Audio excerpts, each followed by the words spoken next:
Ration കടയിലെ മട്ടരി വെച്ചിട്ടുള്ള ഒരു അടിപൊളി ഐറ്റമാണ് കേട്ടോ ഒന്ന് ഷെയർ ചെയ്യുന്നത്.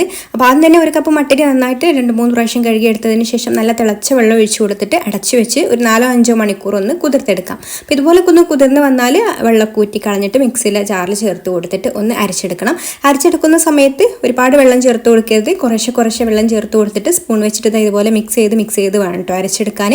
ചെറിയ തരിയോട് കൂടിയിട്ട് അരച്ചെടുക്കുക. പിന്നെ ഇതിലേക്ക് ഒരു അരക്കപ്പ് തേങ്ങ ചിരവിയതും 5-6 ചെറിയുള്ളിയും ചെറിയ ജീരകം ഒരു 3/4 ടീസ്പൂൺ ചേർത്തിട്ട് ഇതുപോലെ അരച്ചെടുത്തിട്ട് ഒരു ബൗളിലേക്ക് മാറ്റാം. പിന്നെ പാകത്തിനുള്ള ഉപ്പും ഇതൊന്ന് ടൈറ്റ് ആക്കാൻ വേണ്ടിയിട്ട് ഒരു അരക്കപ്പ് അരിപ്പൊടി പത്തിരിപ്പൊടിയും കൂടി ചേർത്തിട്ട് നന്നായിട്ട് കുഴച്ചെടുത്ത് ഉരുട്ടിയെടുത്തതിന് ശേഷം ഇതുപോലെ ഒരു പ്ലാസ്റ്റിക് കവറിൽ കുറച്ച് വെളിച്ചെണ്ണ ഒന്ന് ഗ്രീസ് ചെയ്ത് കൊടുത്തതിന് ശേഷം ഇതുപോലെ കൈ വെച്ചിട്ട് തന്നെ പരത്തിയെടുത്തിട്ട് നല്ല ചൂടായിട്ടുള്ള ഓയിലിലേക്ക് ഇട്ട് കൊടുക്കുക. പൊങ്ങി വരുമ്പോൾ ഒന്ന് തിരിച്ചിട്ട് കൊടുക്കുക. എന്നിട്ട് ഈ ഒരു സൈഡും കൂടെ ഒന്ന് മൂത്ത് കഴിഞ്ഞാൽ നമുക്കിത് എടുക്കാം. അപ്പോൾ അതാ നമ്മുടെ അടിപൊളി നെയ്പത്തിരി റെഡിയായി. വീഡിയോ ഇഷ്ടമായിട്ടുണ്ടെങ്കിൽ ലൈക്ക് ചെയ്യാനും ചാനൽ സബ്സ്ക്രൈബ് ചെയ്യാനും മറക്കല്ലേ.